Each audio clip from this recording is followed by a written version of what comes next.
Одна из ключевых тем форума Positive PHDays 11. One of the key topics of PhD conference is information independence. And let's talk about this with Maria Zakharova Добрый день.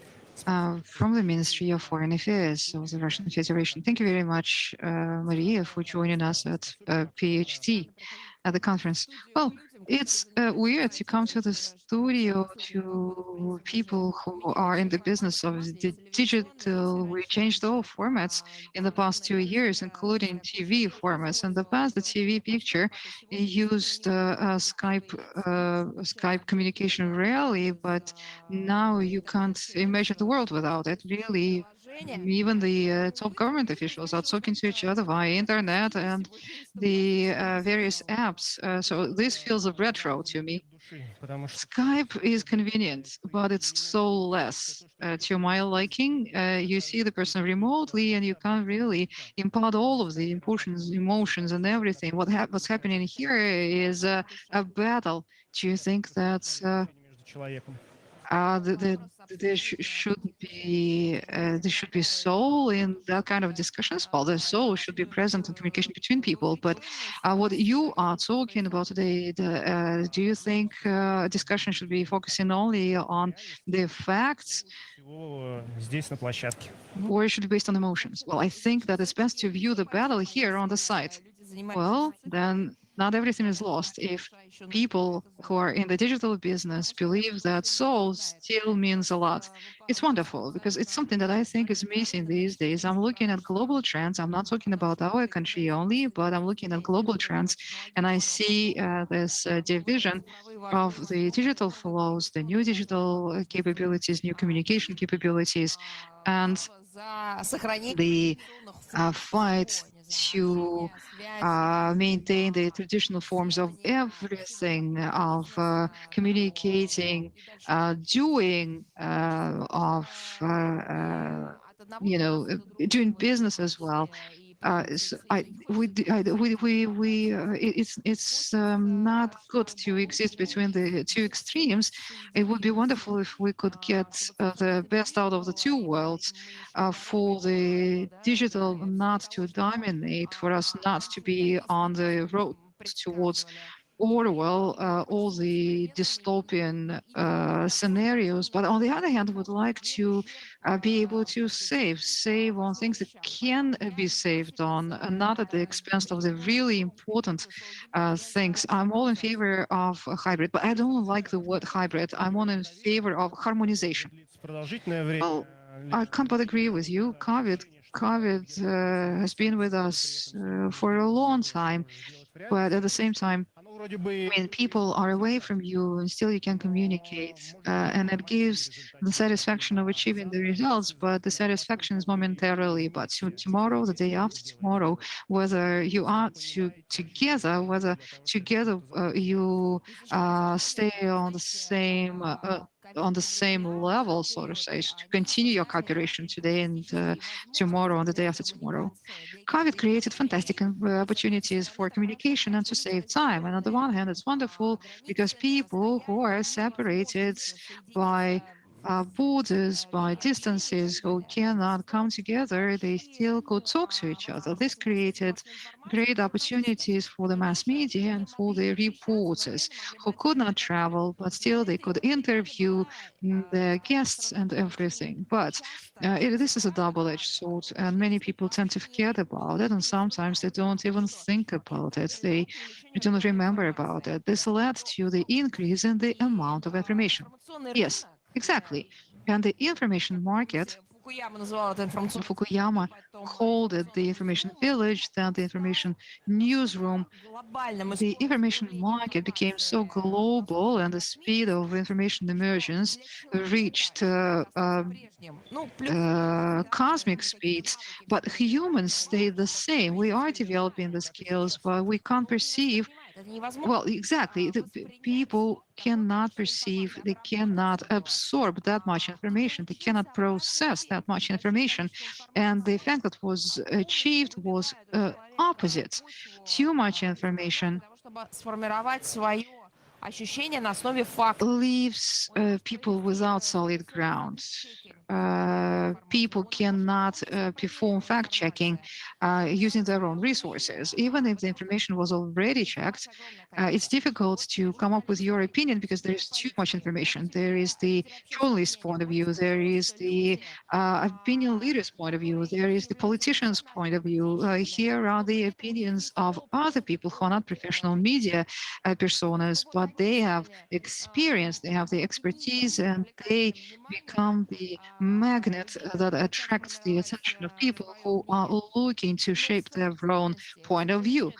And in totality, this generated an opposite effect, disappointment, frustration, distrust, and complete feeling of being lost, or sometimes some неприятие в принципе медиасферы. inacceptance of the media sphere. These processes are quite curious. It feels like a circle is drawn around you, and it's difficult to get out of it. All your movements are within those set borders. Even if we save time, even if there is some effect, we still lose something important. To go back to this idea of harmonization. Мир цифровой — это мир технологический, прежде The digital world is a world of technology. Technologies organize everything that we have around us and sometimes even on us and in us. Speaking about the world of technology, it is global, it is one. That's what we thought. That's what we thought before. Your first question was about digital sovereignty or information independence. It is known under these two names. We used to think, and that is one of the forecasts that I made about 5 years ago, and it came true. You can look up my interviews. I was speaking at different digital platforms. I participated in discussions, and I was saying that today we live, and that was 5 or 6 years ago, we live in the time when there are no borders in the digital environment. And I was saying, look, for us to move in space, and I mean the physical space, the real life, we need visas, we need passports, we need IDs, we need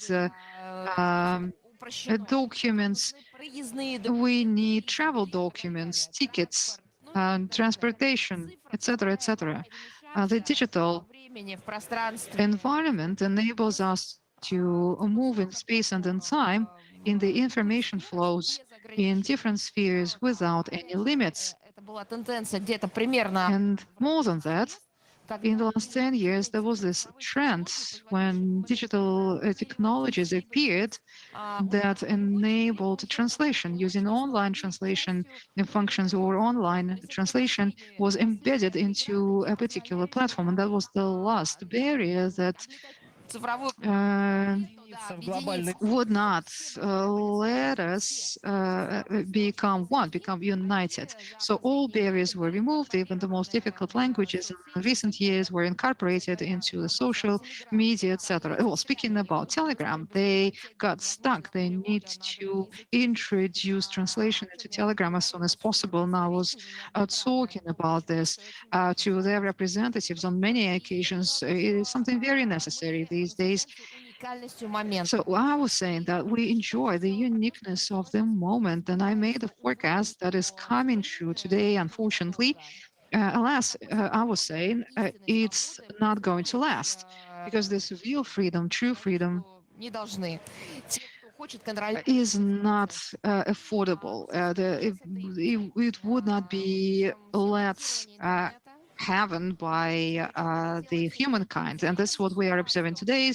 The internet is being segmented, and this is not being done by individual states that want to maintain their political, economic, or financial agenda, but we see it on the part of those who created the internet space as common first. And this is amazing, really, it's surprising. First, they created this common shared space. It was everywhere, it was ubiquitous. Like in the United States, they are the forefathers of the very idea of the internet global coverage, the digital giants and everything. And they themselves became those who started the reverse policy, the segmenting of the internet, control over digital platforms, возможность нажимать вот эту красную кнопку the ability to press the red button и модерирование, целых безусловно. of activating, deactivating, and moderation as well.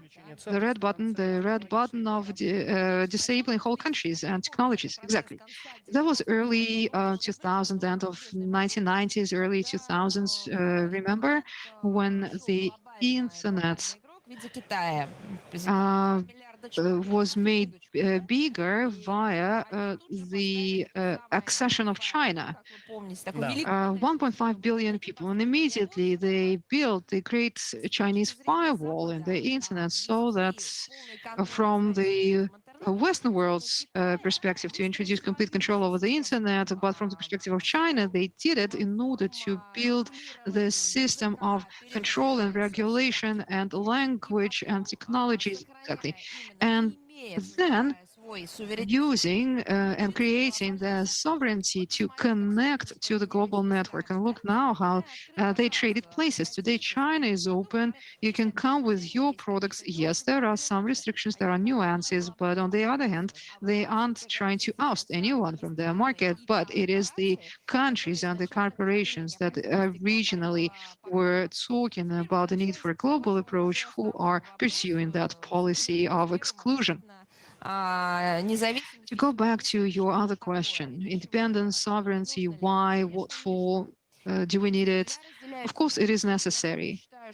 I separate these things. I believe that the process that today the United States leave to segment and to censure the internet is not part of independence and sovereignty. They are two different processes. As countries, as peoples, as communities, we must have a digital sovereignty, but no country shall be able to censure and to moderate others' space based on its own perspective. So what is digital sovereignty and digital independence? I will talk about it not as a person from the digital world or someone representing the digital business, but as a person who works and acts in the field of international information. Well, there are many different aspects to the notion, but let's just identify a few. Your own technologies, bases, platforms that would be supported with domestic software and hardware and technologies, your own technologies that, or technologies that are not 100% dependent on other countries or corporations. And the second aspect that comes to mind is legislation. Legislation that regulates flexibly, rigidly, softly, well, depending on the circumstances, that regulates the situation in the online mode, protecting its own digital environment where necessary, protecting it from the aggression from the outside, and enabling connections with other environments wherever it's beneficial. You talked about platforms, value-added platforms, and you also mentioned legislation and regulation. Oh, well, of course. They are, well, as our partners, English-speaking partners call it, it's the in-between. The digital security, cybersecurity, they are regulated technologies, and it can't be otherwise because they are prone with crime that can be abused for criminal purposes, and crime leads to punishment. Regulation ensures that crime is punished and technology can be used as a tool of crime. So our country is the one that at the end of 1990s, early 2000s, incorporated the very topic of international information security into the agenda of the United Nations. I'm talking about the General Assembly resolutions, various task forces and expert working groups. And we pursued this work along many different vectors when it was not yet a global trend. And of course, it was not yet priority, the greatest priority of the UNO. But understanding the trend, С одной стороны, глобализации процесса, knowing that все и вся.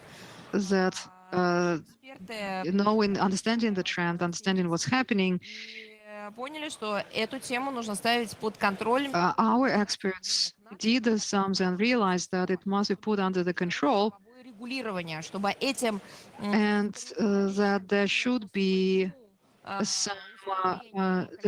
some global control and regulation, so that this field is not managed by individual corporations or governments in cooperation with corporations, but to make it all transparent and legitimate, so that there is some international legal basis for it.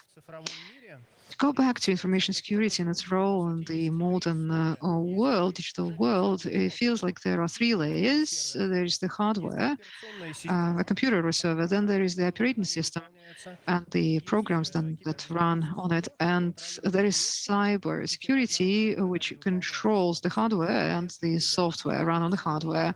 And there is another link. But if the operating system and the hardware belongs to the same vendor, then or it comes from the same part of the world, you can't control it very well. But you forgot another component, a very important component: a person, a human who operates the hardware and the software. Без этого главного звена And without this most important link, everything else is secondary. It's the human who should analyze and calculate and see the risks and counter the risks, and to create the agenda that would ensure potential threats, evasion. Humans, not just individual experts, but there should be a government system in charge of it, not just one institution or department, but a network of departments that are governing the digital environment and information security at a professional level. They must cooperate and they must take decisions jointly. It is a big infrastructure. I'm looking at the international experience and the reality of today. This is key. The sense, meaning or sense is derived or shaped by humans. Artificial intelligence, fortunately, is not yet that advanced. So meanings are shaped, they are defined by humans, by professionals. And then everything else that you mentioned is secondary. In the digital agenda, one of the biggest meanings is that things that are unacceptable for humans or businesses or industries or governments would not happen as a result of a hack or a hacker's attack. Inadmissible. It should be impossible. But this is a utopia. It can't be. Like in Russian fairy tales, there is the sword that kills anyone. Like you own the sword and you can kill anyone, any enemy, and the shield protects everyone and everything. So these two things are opposing things. We must stop the development of the technology if we do not want to get these threats.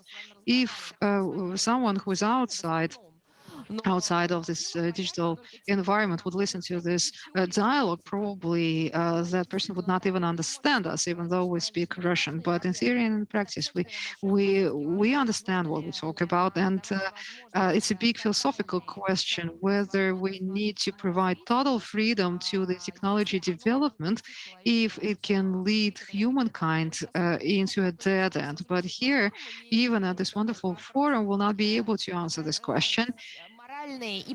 The moral and the legal framework must be set from the start, definitely, but you cannot always prevent the events from happening. You can't always prevent new challenges from emergence. You need to calculate the risks, you need to try to avert them, but you understand that humans are very inquisitive and they are curious. They will want to find out. But I agree that prevention must be built into the framework. прогресс, если мы начнем останавливать Technological progress, if we start stopping cybersecurity, I mean, if we try to stop cybersecurity, if we try to control everything, it will stop technological progress. But today, cybersecurity lags behind the progress. Human thought is in the driving seat, while security is in the passenger seat. And we see that over here, we've got this cyber battle ситуации реально вот where we simulate various scenarios. Don't you think that humans matter? Humans must calculate the risks. Humans, этой истории. people, must be active participants of the process. Удобство Humans must decide whether the speed is balanced out with risks. Humans must understand the consequences. We must not leave people without a choice. If people want to take risks, it's their choice. But I still believe in the power of education. People need to be educated about the risks, and they should be able to take decisions.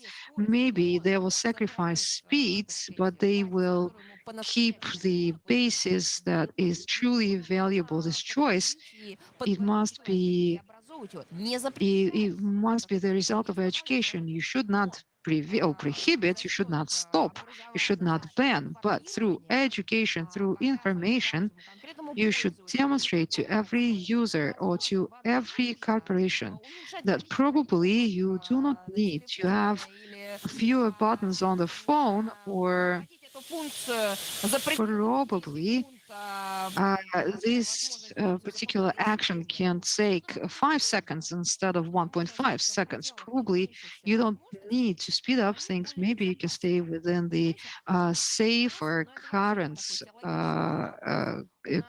frameworks.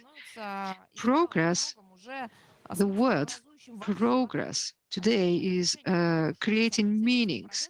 Although progress is just a movement, it doesn't necessarily mean that it's movement towards the better world. It depends on your destination that you want to reach. But we start to take technological progress to mean a 100% positive goal because it's more convenient, it's comfortable, it's a matter of comfort. Yes, and it's a huge discussion whether comfort should prevail over everything else, not just security, but everything else, like the soul, preserving the soul, preserving the personality. It's a big question mark. I'm all in favor of harmonization.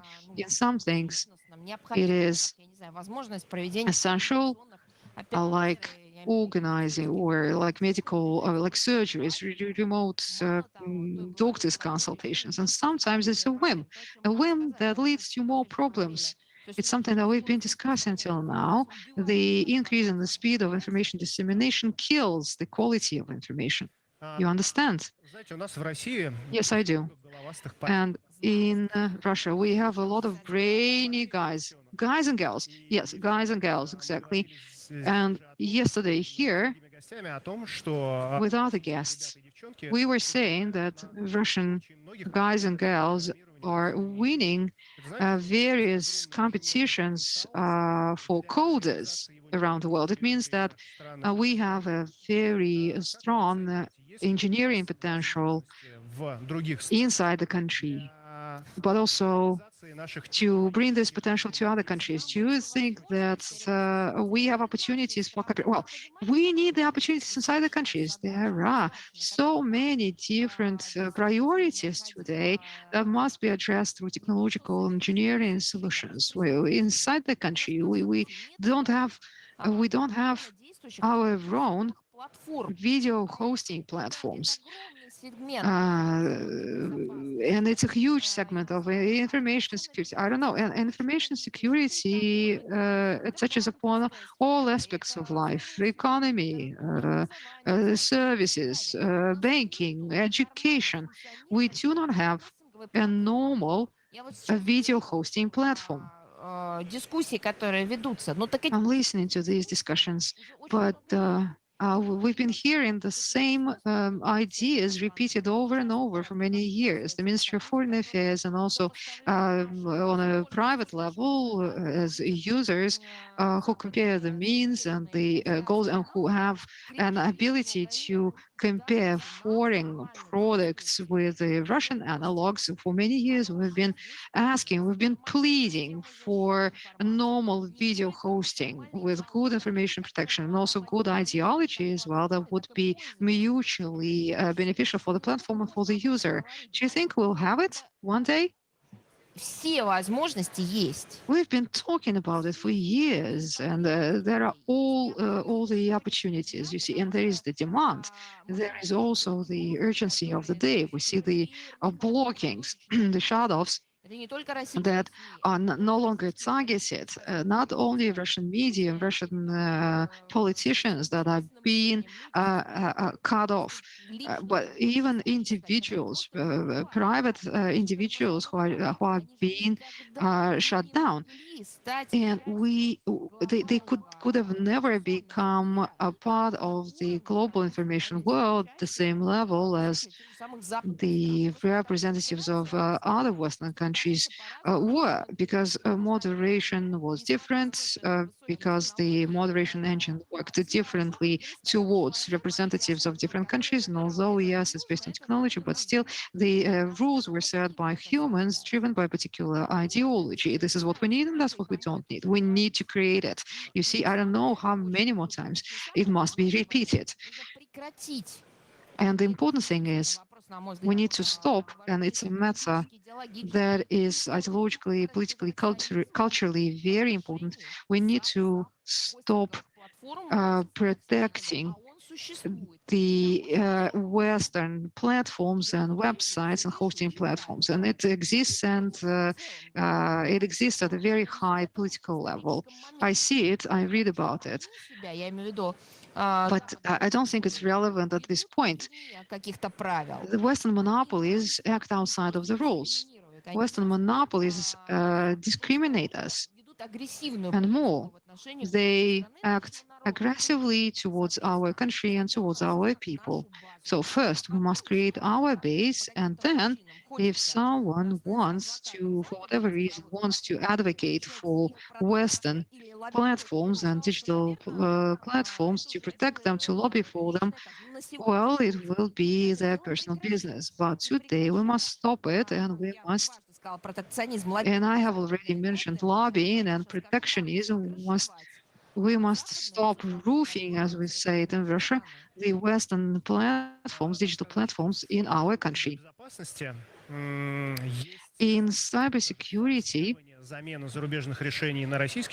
foreign products are being substituted with domestic products at an accelerated rate. You know about the presidential decree that speaks about 2025. We talked to developers today at the conference, and I see in their eyes a confidence that it will happen. It must happen. It must happen. It must happen.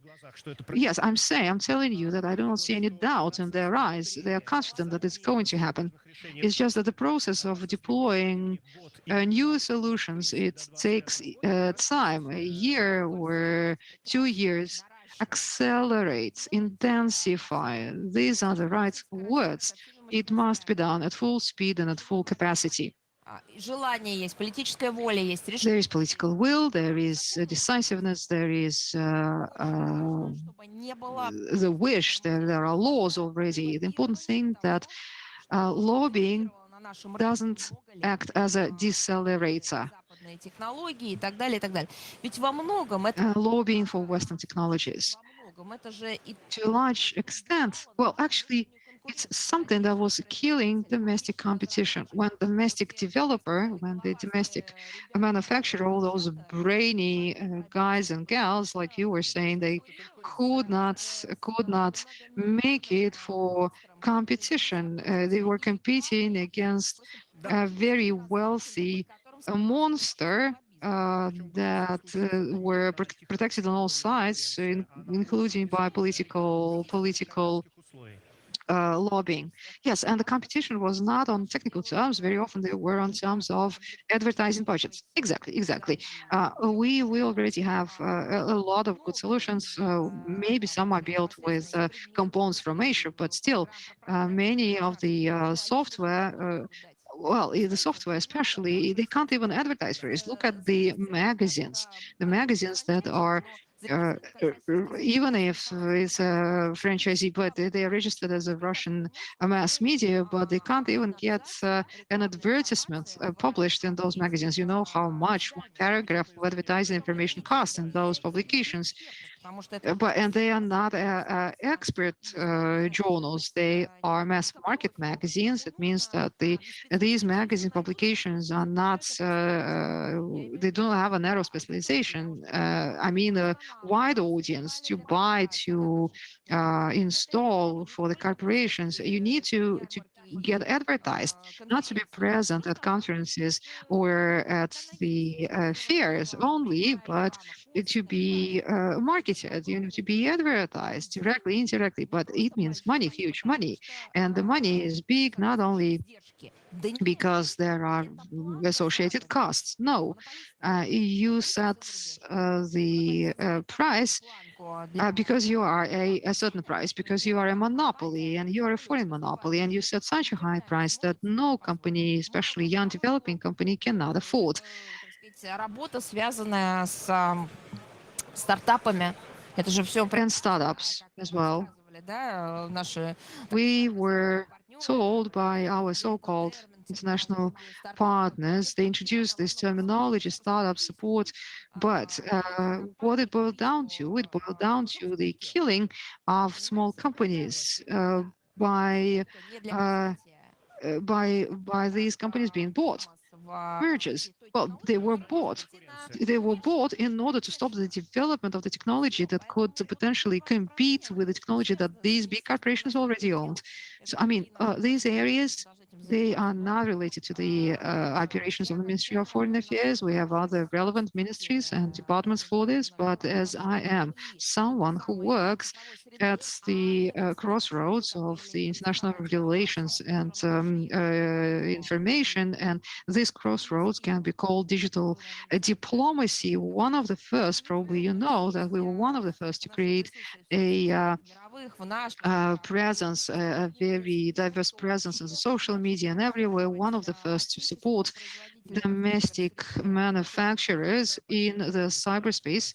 Yes, the industry feels a lot of support from the state in IT and cybersecurity. Yes, but we started doing this back in 2011, 2012 at a very high level. The Minister of Foreign Affairs, Sergei Lavrov, personally took part in the opening of our accounts in Vkontakte and at other platforms. We used every opportunity of our ministry and of the headquarters and of the foreign representative offices to promote the development of our platforms everywhere. Well, I mentioned only one platform. In fact, there are many platforms like that, and the platforms know about it, about our presence. We communicate with them closely. Thank you very much for this interview.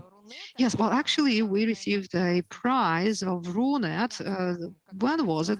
That was 2013 or 2014. We received the prize for the network of our presence online presence. It was a breakthrough moment for us.